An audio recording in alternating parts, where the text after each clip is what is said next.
Levin, എന്തൊക്കെയാണ് നമുക്കിപ്പോൾ സ്ഥിരീകരിക്കാൻ കഴിയുന്ന വിവരങ്ങൾ ഈ പ്രതിയുമായി ബന്ധപ്പെട്ട്, മോഷണ ശ്രമവുമായി ബന്ധപ്പെട്ട് എന്തൊക്കെ കാര്യങ്ങൾ?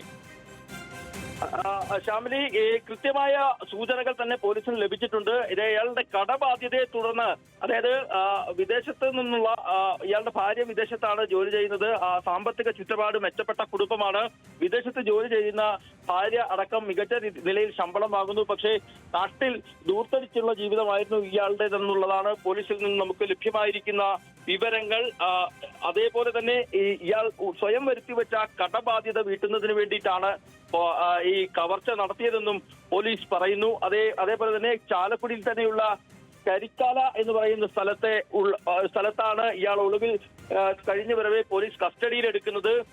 ആഡംബര ജീവിതത്തിന് വേണ്ടിയാണ് പ്രതി പണം ചിലവഴിച്ചത് എന്നുള്ളതാണ് ഏറ്റവും പ്രധാനപ്പെട്ട കാര്യം. ഇതിനുശേഷം ഈ കവർച്ച നടത്താൻ ഇയാൾ കടം വീട്ടുന്നതിനും മറ്റുമായി കവർച്ച നടത്താനായിട്ട് സ്വയം ആസൂത്രണം ചെയ്യുകയായിരുന്നു എന്നുള്ളതും പോലീസിൽ നിന്ന് നമുക്ക് സൂചനകളോടുകൂടി അറിയാൻ സാധിച്ചിട്ടുണ്ട്. ഇതിൽ സ്ഥിരീകരണം വരുത്തേണ്ടതുണ്ട്. പക്ഷേ ഔദ്യോഗികമായി ഈ പ്രതിയെ പിടികൂടാൻ സാധിച്ചിട്ടുണ്ട്. കൃത്യമായ അന്വേഷണത്തിലൂടെ നമുക്ക് പിടികൂടാനും കണ്ടെത്താനും മറ്റും സാധിച്ചു എന്നുള്ളത് തന്നെയാണ് പറയുന്നത്. പ്രതിയുടേതായിട്ടുള്ള ആഡംബര വീടിന്റെ ദൃശ്യങ്ങൾ കൂടി അല്പസമയത്തിനകം നമുക്ക് നൽകാനാകും. ഇൻപുട്ടിന് ആ ദൃശ്യങ്ങൾ നമ്മൾ കൈമാറിയിട്ടുണ്ട്. അതുകൂടി സ്ക്രീനിൽ എത്തിക്കാൻ വേഗത്തിൽ സാധിക്കും എന്ന് തന്നെയാണ് പ്രതീക്ഷിക്കുന്നത്. ഏതായാലും ഈ 3 ദിവസത്തിലേറെ നടന്ന ആകാംക്ഷയുടെ മുൾമുനയിൽ നിർത്തിയ ഈ കേരളത്തിലെ ഞെട്ടിക്കുന്ന ഒരു ബാങ്ക് കൊള്ള കവർച്ചാ കേസിലെ പ്രതിയെ വേഗത്തിൽ തന്നെ പിടികൂടാൻ പോലീസിന് സാധിച്ചു. ചാലക്കുടി സ്വദേശിയായിട്ടുള്ള റിജോ ആന്റണിയാണ് പ്രതി.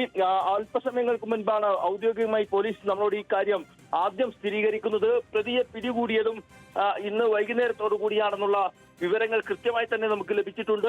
ഇത് സംബന്ധിച്ച് പോലീസിന്റേതായിട്ടുള്ള ഔദ്യോഗിക വിശദീകരണങ്ങൾ ഇനിയും നടത്തിയിട്ടില്ല. പ്രതിയെ എത്തിച്ച് ചോദ്യം ചെയ്യുകയാണ്. ആദ്യഘട്ട ചോദ്യം ചെയ്യലിൽ തന്നെ കവർച്ച നടത്തിയത് താനാണെന്ന് പ്രതി സമ്മതിച്ചിട്ടുണ്ട്. ആ കടബാധ്യതയാണ് മോഷണ വഴി തിരഞ്ഞെടുക്കാൻ കാരണമെന്നും ഇയാൾ പോലീസിനോട് പറഞ്ഞു. പിടിച്ചെടുത്ത പണം ബാങ്കിൽ നിന്ന് നഷ്ടപ്പെട്ടത് തന്നെയാണെന്ന് പോലീസ് സ്ഥിരീകരിച്ചിട്ടുണ്ട്. അതേപോലെ തന്നെ ഇയാൾ ആഡംബര ജീവിതം നയിച്ചു വരുന്നതിനിടയിൽ ഉണ്ടായ കടബാധ്യതകൾ വീട്ടുന്നതിനും തുടർന്നും ജീവിതം ആഡംബരപരമായി തന്നെ മുന്നോട്ട് കൊണ്ടുപോകുന്നതിനുമാണ് കവർച്ച നടത്തിയതെന്നും പോലീസ് പറയുന്നു. ഏതായാലും ഈ പ്രതിയെ പിടികൂടാൻ പോലീസിന് സാധിച്ചു എന്നുള്ളത് തന്നെയാണ് ഏറ്റവും പ്രധാനപ്പെട്ട കാര്യം. ഇനിയുള്ള സംശയങ്ങൾ ഏറെ ബലപ്പെടുത്തുന്നതാണ് ഈ വ്യാജ നമ്പർ പ്ലേറ്റ് അടക്കം സംഘടിപ്പിച്ചുകൊണ്ട് ഇത്തരമൊരു കവർച്ച നടത്തിയതിന് പിന്നിൽ മറ്റാരുടെയെങ്കിലും സഹായം പ്രതിക്കുണ്ടോ, ബാങ്കിൽ നിന്നുള്ള ആളുകളുടെ സഹായം പ്രതിക്ക് ലഭിച്ചിട്ടുണ്ടോ എന്നതടക്കമുള്ള കാര്യങ്ങൾ അന്വേഷണത്തിൽ മാത്രമാണ് വ്യക്തമാവുക. പുനരന്വേഷണം ഏതായാലും ഈ കേസുമായി ബന്ധപ്പെട്ടുകൊണ്ടുള്ള അന്വേഷണം തുടരുകയാണ്. പ്രതിയെ കസ്റ്റഡിയിലെടുത്തത് കൊണ്ട് മാത്രം ഈ കേസിൽ അന്വേഷണം അവസാനിക്കുന്നില്ല. ഏത് നിലയിൽ എവിടുന്ന് പ്രതിക്ക് സഹായം ലഭിച്ചു, ഇയാൾ ഒറ്റയ്ക്ക് കൃത്യം നിർവഹിച്ചോ എന്നതടക്കമുള്ള കാര്യങ്ങൾ കണ്ടെത്തേണ്ടതുണ്ട്. അത്തരം വിവരങ്ങൾ കൂടി ഇനിയും നമുക്ക് ലഭ്യമാകണം. അത് സംബന്ധിച്ചുള്ള വിശദീകരണങ്ങൾ പോലീസിന്റെ ഭാഗത്തു നിന്നും ലഭിക്കേണ്ടതുണ്ട്. പ്രതിയെ ഇപ്പോൾ ചോദ്യം ചെയ്യുകയാണ്. പ്രതി ചോദ്യം ചെയ്യലിന് വിധേയമായിക്കൊണ്ടിരിക്കുകയാണ്. ഇയാളുടെ വീട്ടിൽ നിന്ന് തന്നെയാണ് അറസ്റ്റ് ഉണ്ടായത് എന്നുള്ളത്, അല്ലെങ്കിൽ കസ്റ്റഡി ഉണ്ടായത് എന്ന് തന്നെയാണ് നമ്മൾ പ്രതീക്ഷിക്കുന്നത്. പ്രതിയെ കസ്റ്റഡിയിലെടുത്ത് സ്റ്റേഷനിലേക്കടക്കം എത്തിക്കേണ്ടതുണ്ട്. അതനുസരിച്ചുള്ള നടപടികൾ കൂടി പൂർത്തിയാക്കേണ്ടതുണ്ട്. ഇപ്പോൾ നമ്മൾ ഇൻപുട്ടിന് കൈമാറിയിരിക്കുന്ന ദൃശ്യങ്ങൾ പ്രതിയുടെ വീടിന്റേതാണ് എന്നുള്ളത് തന്നെയാണ് നമുക്ക് മനസ്സിലാക്കാൻ സാധിക്കുന്നത്. ചാലക്കുടിയിൽ തന്നെയുള്ള കാരിക്കാൽ എന്ന് പറയുന്ന സ്ഥലത്തു നിന്നുമാണ് പ്രതി, അയാളുടെ അവിടെ വീട്ടിൽ നിന്നുമാണ് പ്രതിയെ കസ്റ്റഡിയിൽ എടുത്തിട്ടുള്ളത്. വലിയ ആസൂത്രണത്തോടുകൂടി തന്നെ, കൃത്യമായ പ്ലാനോടുകൂടി തന്നെയാണ് ഇയാൾ കവർച്ച നടത്തിയിട്ടുള്ളത്. ഈ കവർച്ച നടത്തിയ രീതികളടക്കം ഇനിയും പോലീസിന് അതിൽ ചില സംശയങ്ങൾ ബാക്കിയുണ്ട്. CCTV ദൃശ്യങ്ങളുടെയൊക്കെ ഒരു അടിസ്ഥാനത്തിൽ പരിശോധിക്കുമ്പോൾ ചില ദുരൂഹതകൾ ബാക്കിയുണ്ട്. അത്തരം ദുരൂഹതകൾക്ക് കൂടിയുള്ള ഉത്തരമാണ് ഇയാളിൽ നിന്ന് ലഭിക്കേണ്ടത്. ചോദ്യം ചെയ്യൽ ഏതായാലും പൂർത്തീകരിച്ച് പുരോഗമിക്കുകയാണ്.